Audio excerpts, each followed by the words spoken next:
안녕하세요. 재무제표 읽어주는 남자입니다. 오늘 우리가 알아볼 기업은 미국 현지에 투자를 본격적으로 시작한 지누스에 대해서 알아보고자 합니다. 사실 비상장일 때부터 투자했던 회사라 제가 매우 잘 알고 있다라고 생각했으나 근데 사업보고서를 미리 조금 체크해보니까 몰랐던 부분 그리고 놓치고 있었던 부분들이 분명히 존재하더라고요. 그래서 같이 한번 차분히 처음부터 알아보도록 하겠습니다. 자, 오늘 저희가 알아볼 기업은 바로 지누스입니다. 이윤재 대표님이 계속 계시죠. 자, 밑으로 내리면 자, 회사의 개요도 있고 이런 부분은 혼자서 한번 차분히 읽어보시고요. 지금 내리면서도 몇 가지 눈에 띄는 것이 있었으나 크게 중요하지 않아서 넘기도록 하겠습니다. 제가 매번 체크하는 발행할 주식의 총수인데요. 총수는 2억 주이고 그리고 현재 발행된 주식의 총수는 1,400만 주입니다. 그럼 이렇게 물어보실 거예요. 여태까지 발행했던 주식이 6,400만 주인데 감소한 건 뭐냐? 지누스가 사실 예전에 코스피에 상장이 돼 있었다가 상장 폐지 후 재상장된 기업입니다. 그러다 보니 당시에 감자라면서 소각됐던 주식들이 있는 것으로 보이고요. 현재 남아있는 것은 1,400만 주가 남아 있습니다. 또 쭉 내려보면 이게 재작년 주주총회였나요? 작년 주주총회였나? 제가 주주총회장 갔을 때 주주 권익을 위해서 배당을 실행하겠다라고 했고요. 작년에 1,250원 정도 배당을 한 것을 볼 수가 있습니다. 아마 올해도 배당을 당연히 하겠죠. 그 부분도 한번 체크를 해보시고요. 자, 1979년도에 설립되어 있고 그때까지는 텐트로 영업을 했다. 당시의 기업의 이름은 진웅이라는 기업으로 했고요. 텐트를 만들어서 캠핑 용구를 판매했던 기업이었습니다. 텐트 같은 걸 만들다 보니까 텐트는 부피가 큰데 부피를 줄여야 되는 것에 대한 고민을 많이 해야 되잖아요. 그 덕분에 매트릭스 이너 박스라는 기술을 개발하게 되었고요. 이 부분이 실질적으로 우리 침실 가구들이 온라인 구매하기에는 사실 부피가 커서 힘든데 하나의 혁신을 이루어냈다라고 저는 생각을 합니다. 자, 침실 가구에는 매트릭스와 그리고 우리 침대 밑에 있는 프레임 그리고 박스 스프링 등등등 있는데 그리고 협탁, 서랍, 화장대도 있는데요. 이런 부분으로 사업 범위를 매트릭스에서부터 조금씩 넓혀가고 있다라고 생각하시면 될 것 같아요.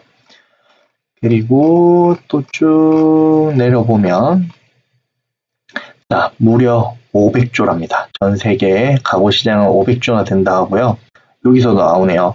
가구 시장은 오랫동안 부피적인 한계로 인하여 온라인 판매가 매우 제한적이었다. 침대를 사실 온라인으로 산다는 게 믿기지 않죠. 근데 매트릭스 이너 박스라는 이 기술을 통해서 택배로 물류를 보낼 수 있는 게 가능해졌고요. 그 덕분에 온라인 시장에서 성장이 가능했습니다. 이건 회사에서 예전에 IR 자료에도 같이 있었던 것 같은데요. 시장 규모는 꾸준히 증가하는 것을 확인할 수 있습니다. 전 세계적으로는 5조 원 정도 온라인 매트릭스 시장 그리고 22년에는 7조 원 정도까지 더 늘어날 거라고 보고 있다고 합니다. 그리고 자, 매트릭스 온라인 시장에서 불가능한 영역으로 간주되었다. 왜냐하면 부피가 너무 크니까요. 사실 배송하기 힘들었죠. 근데 매트릭스 이너박스가 16조 원의 매트릭스 시장을 빠르게 잠식하고 있다. 이거 뭐냐면 우리 보통 오프라인에서 사죠. 오프라인에서 사고 있는 그 침대들을 매트릭스 이너 박스라는 이 기술적인 혁신을 통해서 어떻게 보면 포장 혁신이라고 해야 될까요? 이 혁신을 통해서 실제로 시장을 빠르게 잠식해 가고 있다는 뜻입니다. 즉 오프라인에서 사던 고객이 이제 온라인에서도 구매를 하고 있다라고 보시면 될 것 같아요. 경기 변동적인 측면이 있는데 이건 쉽게 생각하면 우리 크게 그 경기 변동성을 볼 필요가 있을까요? 이게 뭐 경기가 좋으면 당연히 더 많이 팔릴 거고요. 경기가 안 좋으면 좀 덜 팔리겠죠. 왜냐하면 얘는 약간 뭐라고 할까 비품에 가깝잖아요. 저기 소모품보다 비품에 가깝기 때문에 조금 뭐 부서지고 불편하더라도 소득이 없다면 좀 더 써도 되는 그런 제품의 특성을 띱니다.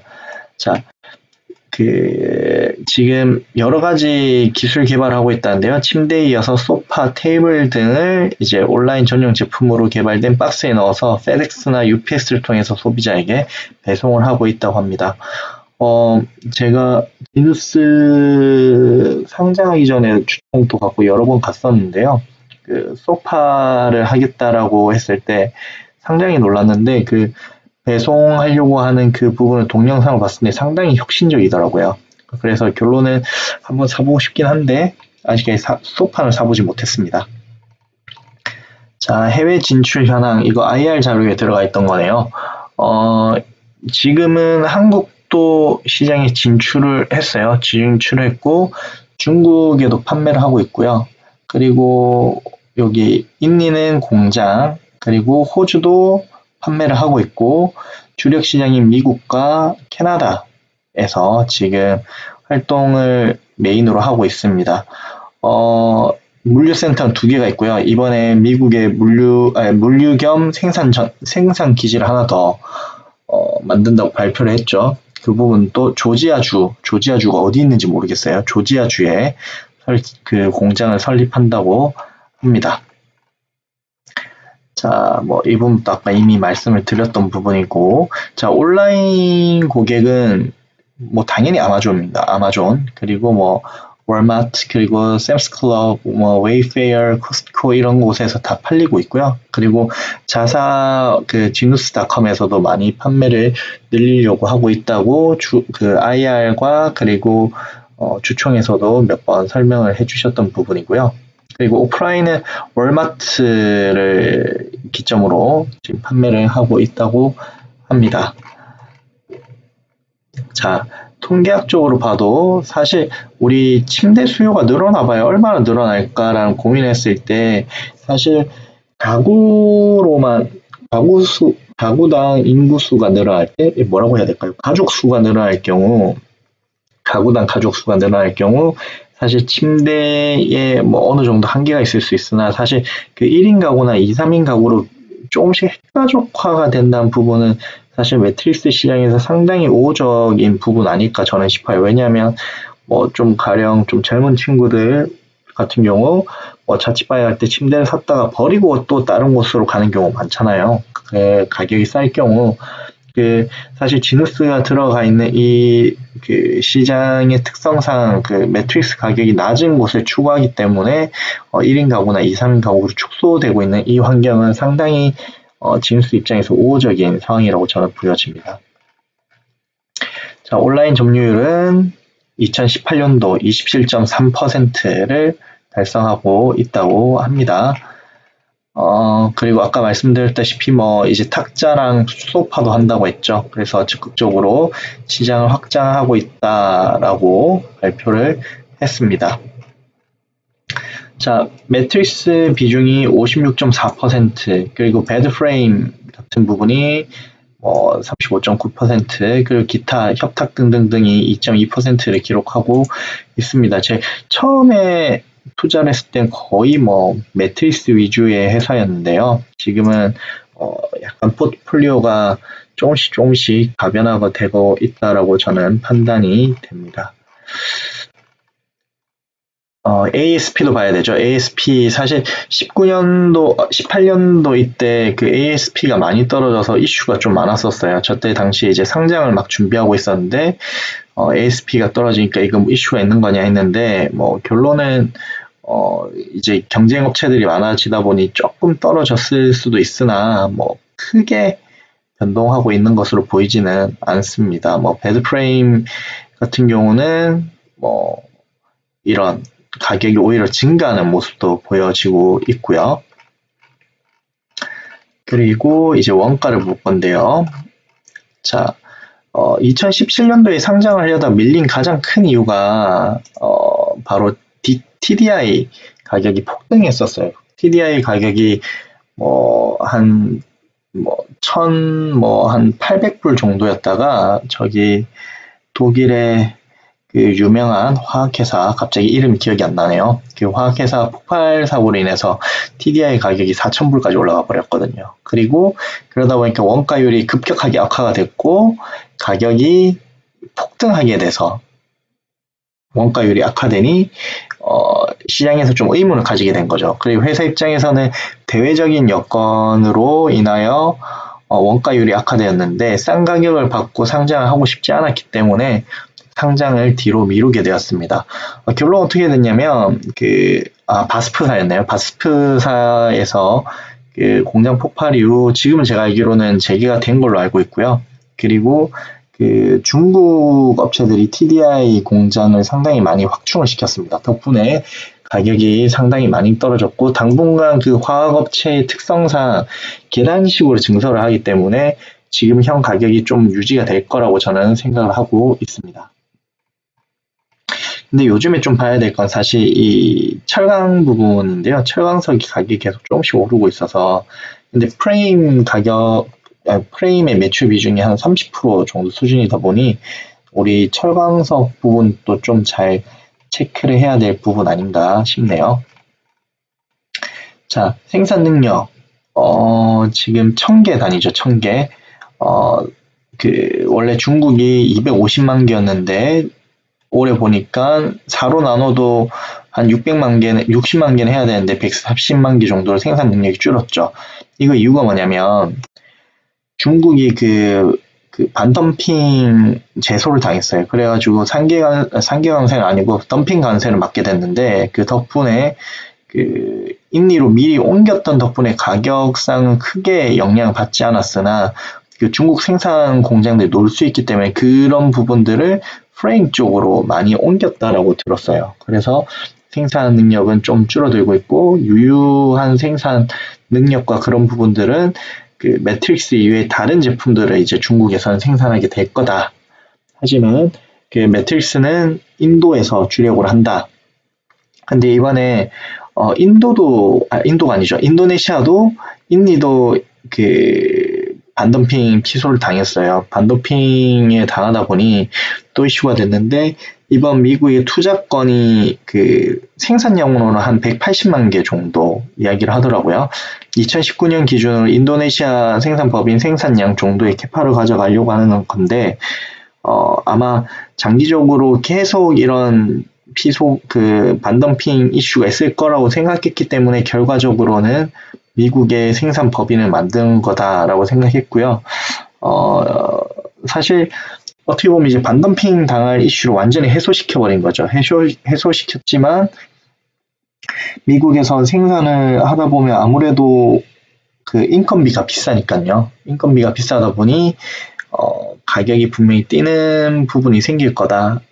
그럼 이건 악재 아니냐. 악재라고 볼 수 있죠. 원가율이 악화될 수 있으니. 근데 이 부분은 제 생각에는 가격을 높이는 방향으로 갈 것 같아요. 어쩔 수 없이 지누스가 그래도 내부적으로 파워를 가지고 있는 기업으로 저는 보고 있기 때문에 분명히 그 부분 소비자 가격 인상으로 인해서 정가가 될 거다. 이익률은 어느 정도 커버가 될 것 같고요. 그리고 인니랑 중국에서 일부 생산하는 물량들은 자국 소비나 혹은 아시아권 그리고 향후에 출시하고 그리고 확장될 그런 나라들로 아마 캐파를 나눠 쓰지 않을까 싶습니다. 그리고 쭉 내려가면 이런 거는 그냥 한번 혼자 보세요. 제가 체크하는 건. 자, 온라인 비중이 82%, 오프라인 비중이 17%로 나타났네요. 사실 이번이 작년보다 온라인 비중이 높아진 건 전 너무 당연하다고 보여져요. 사실 이번에 코로나 사태로 인해서 온라인이 오히려 낮았더라면 더 이상할 수도 있는 아마 2분기는 더 높아지지 않았을까 저는 생각을 합니다. 그리고 주요 매출처 1등은 아마도 아마존이겠죠. 아마존 그리고 월마트나 이런 회사들이 있을 것 같아요. 그리고 바로바로 발주하기 때문에 당연히 수주는 없습니다. 쭉 내려보면 빠르게 볼까요? 빠르게 쭉쭉쭉쭉쭉쭉쭉 이런 것도 사실 아시면 한번 읽어보시면 좋아요. 연구개발 뭐 특별한 내용이 없어서 저는 패스하도록 하겠습니다. 자, 그리고 이제 재무제표였는데요. 늘 말씀드리지만 저는 가장 핵심적으로 보는 게 현금, 그리고 매출 채권, 그리고 재고자산인데요. 매출 채권이 항상 조금 저는 우려가 됐었는데 주력 채널이 아마존이나 월마트다 보니까 회수는 뭐 잘 되고 있는 것으로 보여지고요. 현금도 뭐 1140억이나 있으니까 뭐 괜찮아 보입니다. 재고자산이 많은데요. 이러면 이렇게 말씀하실 수 있어요. 전년도보다 재고자산이 늘어났으니까 이거 약간 리스크가 있는 거 아닌가요?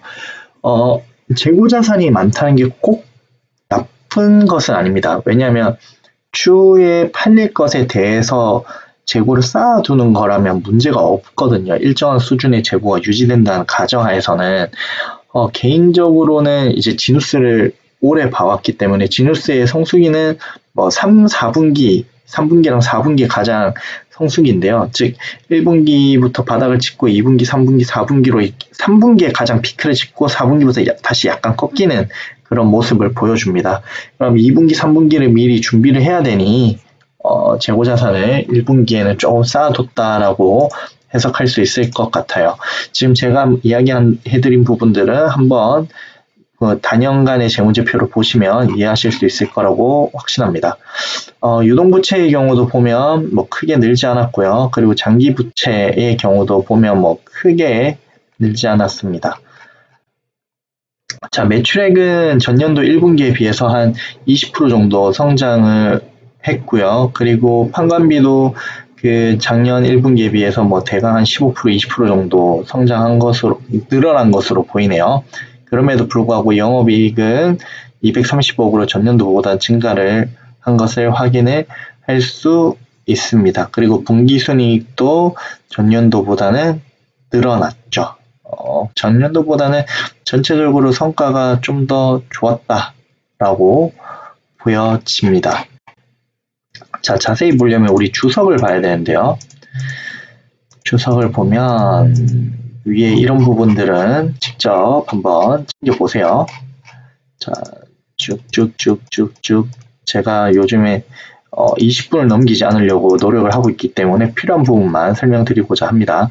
자, 매출의 지역계열 부분은 아직까지도 미국에 많이 편중이 됐어요. 아직까지도 어쩔 수 없이 북미에 많이 편중이 됐고요. 이 부분은 지누스가 앞으로도 계속 해결해야 될 문제라기보단 과제 정도로 할게요. 그리고 뭐 외부 고객은 아까 전에 말했지 뭐 아마존, 월마트 뭐 이런 회사들이 있을 수 있겠죠. 그리고 자, 차입금의 내역입니다. 보면 이자율을 체크해 보시면 좋은데요. 이자율 상당히 낮죠. 4% 나왔는데요. 이러시면 뭐냐면 이거는 인도네시아에서 한 거잖아요. 즉 우리나라 은행이긴 한데 PT 뭐 뱅크 우리 뭐 그다음 뭐 여기 하나은행 이렇긴 한데 그리고 신한은행이긴 하지만 금리가 이제 현지 금리 기준을 받기 때문에 높고요. 그리고 뭐 웰스파고 이건 미국 회사죠. 그리고 여기에 뭐 이건 뭔지 모르겠어요. 어느 은행인지. 그리고 공상은행은 중국. 그리고 뭐 흥업은행도 제가 알기로는 중국인 걸로 알고 있어요. 자, 이런 은행들이 뭐 금리를 싸게 잘 받아서 쓰고 있다라고 보여주고요. 좀 독특했던 게 사치였어요. 뭐냐면 이게 그 지누스 상장을 준비할 때 NH투자증권에서 발행을 했던 그 내역들인데 아직까지 주식을 전환하지 않았더라고요. 그래서 지금 거의 20년 말 21년이 다 돼가는데 결론은 아직까지 전환을 하지 않았다. 뭐 전환을 할 시점을 바라보고 있겠죠. 분명히 엑시트를 하긴 해야 되니까. 근데 기업과 같이 상생은 잘 해가고 있는 것으로 보입니다. 한 요 정도 제가 체크를 했었던 것 같은데 판관비가 하나 더 있었네요. 판관비 부분에서 제가 급여를 체크했어요. 왜 체크를 했냐면 미국의 이제 미국에 공장을 짓게 되면 급여가 늘어날 가능성이 높죠. 그러다 보니까 급여를 체크했는데 지금 이번 분기 매출액이 한 1,800억이었나요? 아까 전에? 대강 한 1,800억이었던 것 같아요.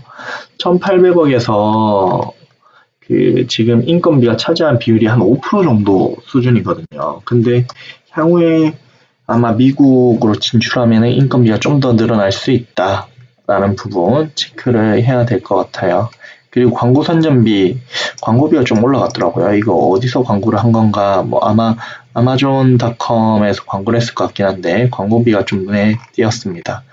한 요 정도로 체크를 해보았고요. 지누스는 개인적으로 이번 미국 투자권이 참 고육지책 같아 보이기도 하면서도 사실 개인적으로는 리스크를 해칭하는 그 대표님의 성향을 잘 보여준 투자라고 보여집니다. 향후에 원가율을 어떻게 관리를 할 수 있을지 잘 모르겠는데요. 뭐 자동화를 당연히 하겠죠. 인건비를 조금이라도 포션을 줄여야 되니까.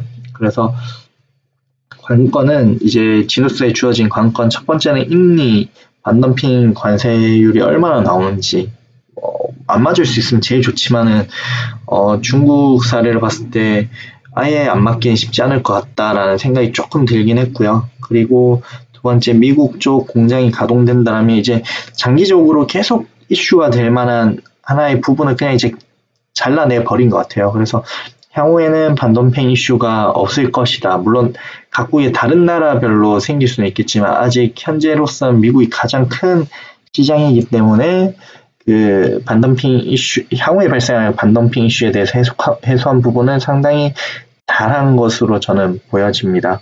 2분기 실적 발표가 아마 다음 주에 IR을 하니까 2분기 실적 발표가 이제 다음 주엔 다 나죠. 다음 주에 나왔는데 실적이 어떻게 날지 참 궁금하고요. 한번 발표한다면 그때 또 제가 영상을 찍어서 올려보도록 하겠습니다. 제가 준비한 내용은 여기까지고요. 오늘 또 유익하셨다라면 그리고 다음 영상이 또 기대되신다면 구독과 좋아요 꼭 눌러주세요. 그럼 우리 또 다음에 만날게요. 모두 안녕.